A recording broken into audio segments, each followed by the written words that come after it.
Hi అండి. ఇప్పుడు blouse cutting ఎవరు ఏ మెథడ్లో చేసినా అంటే ఒక్కొక్కరు ఒక్కొక్క మెథడ్లో చేస్తూ ఉంటారు కదా. కటింగ్ అనేది కొంచెం మంది నడుము కొలతను బట్టి చెస్ట్ పెడతారు, చెస్ట్ని బట్టి ఆమ్ హోల్ రౌండ్ పెడతారు, అలా రకరకాలుగా కుడుతూ ఉంటారు, అంటే కటింగ్ చూపిస్తూ ఉంటారు. అయితే ఎవరు ఎలా ఏ మెథడ్లో కటింగ్ చూపించినా కూడా లాస్ట్కి ఈ సైడ్ జాయింట్ ఉంది కదా. ఇప్పుడు చూడండి, ఇది హ్యాండ్. ఈ హ్యాండ్ నుంచి ఈ నడుము వరకు మనం వేసే ఆ కుట్టు ఫిట్టింగ్ వచ్చేదన్నమాట. అంటే ఇంకా బ్లౌజ్ అంతా అయిపోయిన తర్వాత ఫినిషింగ్ రానియండి రాకపోనియండి, బ్లౌజ్ నీట్గా ఉండనియండి ఉండకపోనియండి, అంటే కొత్తగా కుట్టేవాళ్ళు కూడా నేను చెప్పేది, ఫినిషింగ్ అంత నీట్గా రాదు, వాళ్ళకి వచ్చినట్టుగా పాపం కుట్టేస్తారు. అయినా కూడా కాకపోతే ఈ సైడ్ జాయింట్ చేయడంలోనే బ్లౌజ్ ఫిట్టింగ్ ఉంటుందా అంటే అవుననే చెప్పాలండి. ఈ సైడ్ జాయింట్ వల్ల కూడా బ్లౌజ్ ఫిట్టింగ్ అనేది పర్ఫెక్ట్ రావచ్చు రాకపోవచ్చు.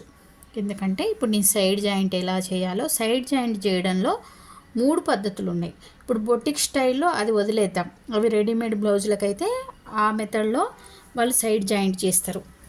అది మన నార్మల్ బ్లౌజులకైతే అస్సలు సెట్ అవ్వదండి. ఎందుకు సెట్ అవ్వదంటే కుట్టిప్పుకోవడానికి ఉండదు దానికి. ఇక కుట్టు ఉప్పుకోవాలంటే కష్టం, మొత్తం లోపలికి మడత పెట్టేసి కుట్టేస్తారనమాట. అది చాలా కష్టం. అది వదిలేస్తే ఇంకొకటి మనం నార్మల్గా బొటిక్లో కానీ మనం ఇంట్లో కానీ నార్మల్గా కుట్టే వాళ్ళు చేసేది 2 పద్ధతులు అనమాట. ఒకటి ఇప్పుడు మీకు ఒకటి చెప్తా. ఇప్పుడు ఇక్కడి నుంచి ఇక్కడికి చెయ్యి ఉంది కదా, మీరు సైజ్ బ్లౌజ్తో కానివ్వండి, మన బాడీ మెజర్మెంట్స్తో కానివ్వండి, ఇప్పుడు ఈ హ్యాండ్ అనేది ఇలా చూసుకొని ఆ తర్వాత ఇక్కడ దాకా కుట్టినాక ఇక్కడ ఆపేసి, ఇప్పుడు చూడండి ఇక్కడ ఉంది కుట్టు కనిపిస్తుందా మీకు? ఇక్కడ ఉంది కుట్టు చూడండి, స్ట్రైట్గా వచ్చింది. మనమేం స్ట్రైట్ గుట్టాం, అదే స్ట్రైట్గా వస్తుంది. స్ట్రైట్గా వచ్చింది అంటే ఇక్కడంతా పర్ఫెక్ట్ ఉందన్నమాట. హ్యాండ్ కటింగ్ అనేది పర్ఫెక్ట్ ఉన్నప్పుడు మనకి ఇది స్ట్రైట్ తప్పకుండా వస్తుంది. మనమేం లాగి ఇక్కడ స్ట్రైట్ చేయాల్సిన అవసరం లేదు. ఓకేనా? ఆ తర్వాత ఇక్కడ దాకా వచ్చిన తర్వాత ఇక్కడ ఆపేసుకొని, మనం సూది ఆపేసుకొని, ఇప్పుడు ఇది ఉంది కదా చూడండి, బ్యాక్ పార్ట్ని మడత ఇట్లా పెట్టేసుకొని ఫస్ట్ ఇట్లా మడత పెట్టుకొని ఇక్కడ సెంటర్ దగ్గర ఒక మార్క్ పెట్టుకొని, మన సైజ్ బ్లౌజ్తోని ఇక్కడ కూడా మార్క్ పెట్టేసుకుంటాం అనమాట. నడుము పెట్టేసిన తర్వాత మార్క్ పెట్టేసి వదిలేసిన తర్వాత ఇప్పుడు ఫ్రంట్ పార్ట్ ఉంది కదా, ఇప్పుడు ఫ్రంట్ పార్ట్ ఒక నిమిషం క్లియర్గా చూపిస్తాం మీకు. ఇప్పుడు ఫ్రంట్ పార్ట్ ఉంది కదా, ఇది ఉక్సులు పట్టినా లూబులు పట్టినా చూసుకొని సైజ్ బ్లౌజ్తో ఇది లూబులు పట్టి, ఇప్పుడు లూబులు పట్టితో దీన్ని పెట్టేసుకుంటాం, ఫ్రంట్ పార్ట్ని పెట్టుకుంటాం. ఈ రెండిటికి ఇక్కడ మనం ఒక మార్క్ చేసుకొని ఇవి 2 పట్టుకొని కరెక్ట్ కుట్టేస్తాం. ఇది ఒక మెథడ్. ఈ మెథడే చాలామందికి, అంటే వాళ్ళు ఇచ్చిన బ్లౌజ్ సేమ్ రావాలి, మాకు ఫిట్టింగ్ అనేది సేమ్ రావాలన్నప్పుడు మీరు ఇలాగే కుట్టాలన్నమాట. లేదు వాళ్ళు ఇచ్చింది నడుము సరిగా లేదు, చెస్ట్ ఏదో సరిగా లేదు, మీరు మార్చండి అన్నప్పుడు మీరు మార్చవచ్చు. కానీ ఇప్పుడు నేను చెప్పింది మాత్రం చాలామందికి సెట్ అయ్యే మెథడ్ అనమాట. వాళ్ళకి ఇష్టమైన మెథడు, సెట్ అయ్యే మెథడ్ కూడా.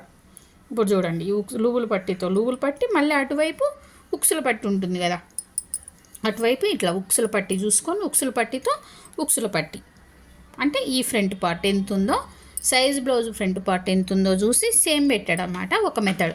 ఇంకోటి ఏంటంటే నడుము గొలుచుకొని 4 భాగాలు చేసి 4 సమాన భాగాలు పెట్టడం.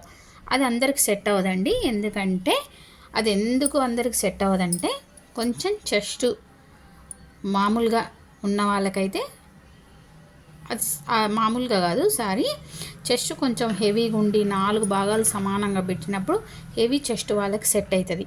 అదే చెస్ట్ కొంచెం చిన్నగా ఉన్న వాళ్ళకి అది సెట్ కాదు. అప్పుడు ఏం చేయాలంటే మనం వాళ్ళు ఇచ్చిన బ్లౌజ్తో ఇప్పుడు నేను ఫస్ట్ చెప్పిన మెథడ్లోనే మీరు సైడ్ జాయింట్ అనేది చేయాలి. ఓకేనా? ఇది ఒకసారి ఇలా కుట్టి చూడండి. సేమ్ కొలతలు ఉన్న ఒక ఆమెకి ఒక బ్లౌజ్ ఇలా కుట్టండి, ఒక బ్లౌజ్ అలా కుట్టండి, మీకు ఆ తేడా అనేది ఈజీగా తెలిసిపోద్ది అనమాట. బాగా నేర్చుకోవాలంటే అంతే అండి. కొంచెం అన్ని రకాల మెథడ్స్ కూడా ట్రై చేయాలి. అప్పుడు బొటిక్లో మాస్టర్ కంటే మీరే సూపర్గా కటింగ్ చేయగలుగుతారు. ఓకేనా? చాలా నేనైతే మీకు అర్థమైందని అనుకుంటున్నా. మీకు ఇంకా ఏమన్నా డౌట్స్ ఉంటే కామెంట్ చేయండి ఫ్రెండ్స్, నేను తప్పకుండా రిప్లై ఇస్తా. ఓకేనా. ఇప్పుడు ఒకవేళ కోర్స్ స్టార్ట్ అయితే పండగ తర్వాత రోజు ఒక ఫస్ట్ ఫ్రాక్స్ ఉంటాయండి, ఫ్రాకులు ఉంటాయి. ఫ్రాకులు అయితే చాలా మోడల్స్ ఉంటాయి. ఫ్రాకులు నేర్చుకున్నారా అంటే ఫ్రాకులు నేర్చుకుంటేనే డ్రెస్సులు అనేది కరెక్ట్గా వస్తుంది.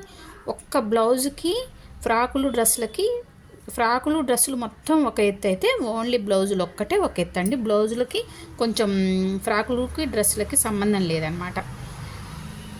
అందుకని మీకు డ్రెస్ బాగా రావాలంటే ఫ్రాక్ దగ్గర నుంచి, ఇంకా మా దగ్గర జుబ్బా దగ్గర నుంచే నేర్పిస్తాం. జుబ్బా దగ్గర నుంచి కూడా, జుబ్బా ఏంటంటే ఏదో చిన్న పిల్లలకి ఇప్పుడేం జుబ్బా కుట్టి మనం వేయం, కానీ ఆ జుబ్బా కొలతలు మనకి యూజ్ అవుతాయి అన్నమాట. ఎట్లా, కొంచెం పెద్ద పిల్లలు ఉన్నారనుకోండి, నైట్ సూట్లకి జుబ్బా కటింగ్ తప్పకుండా అవే కొలతలు ఉంటాయి, అవే మెథడ్లో ఉంటాయి, అదే మోడల్ ఉంటుంది అన్నమాట.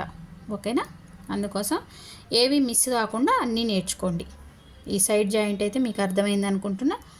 నా ఛానల్ని సబ్స్క్రైబ్ చేసుకోండి ఫ్రెండ్స్. మీరు ఇంకా ఎవరైనా కొత్తగా చూసేవాళ్ళు ఉంటే మీకైతే ఒక మంచి ఛానల్లో నేనైతే ఒక మంచి బ్లౌజులు నేర్చుకున్నాను, లేకుంటే మంచి కోర్సు నేర్చుకున్నాను అనే ఫీలింగ్ అయితే మీకు తప్పకుండా ఉంటుంది. Thank you. ఓకే.